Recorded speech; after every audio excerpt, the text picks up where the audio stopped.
right now there's something you can't stop thinking about.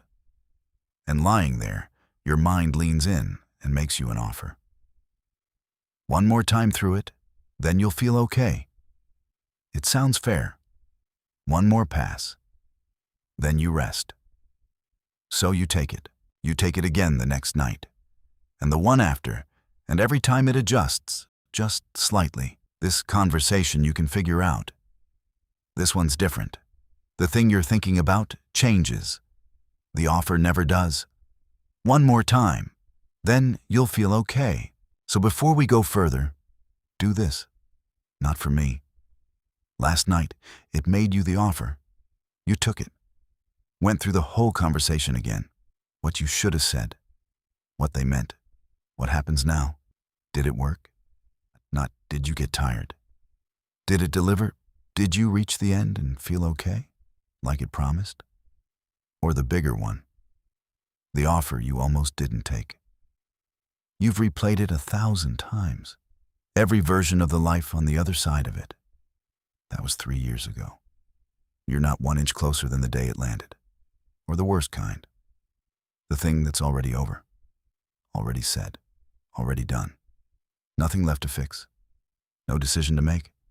And you're still going through it. So, one more time. Across all of it. How many times has one more time actually kept its word? Wait, you've watched it fail. Last night. The night before. Going back years. So why does tonight feel different? And yet, tonight, it'll ask again. And the strange part isn't even that you'll say yes. It's that you can't say what you're chasing. How do you know when you're done? Maybe it's when you solve it. But you've solved things before and kept going anyway. Okay. Then it's when you finally feel calm.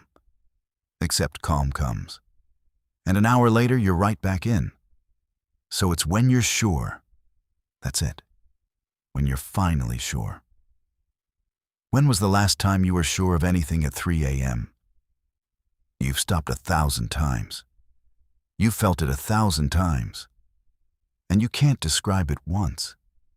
You keep saying yes to an offer that's never paid, to reach a finish line you can't even describe. Because look at when you say yes.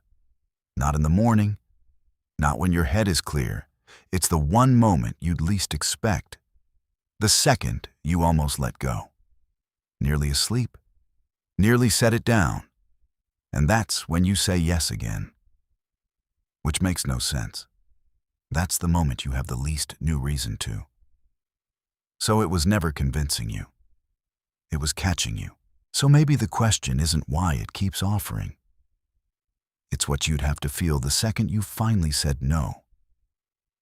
Because letting go doesn't feel like peace. It feels like dropping your guard right before it matters. And staying half-braced, still turning it over, quietly feels safer than deciding you're fine and being wrong. You don't keep falling for it because it's convincing. You keep saying yes because the loop was never really about thinking. It keeps you braced. You already know techniques don't hold. You've tried them. The offer just comes back. Because you were never losing an argument. You were holding a door shut all night against something you never even named. And it will never tell you it's safe to open it. So tonight, when it leans in, one more time and you'll feel okay. It'll sound exactly as fair as it always has. And you'll want to say yes. Not because you believe it. Because saying no feels worse. The question was never how to make it stop. Can you let yourself rest without being told you've done enough?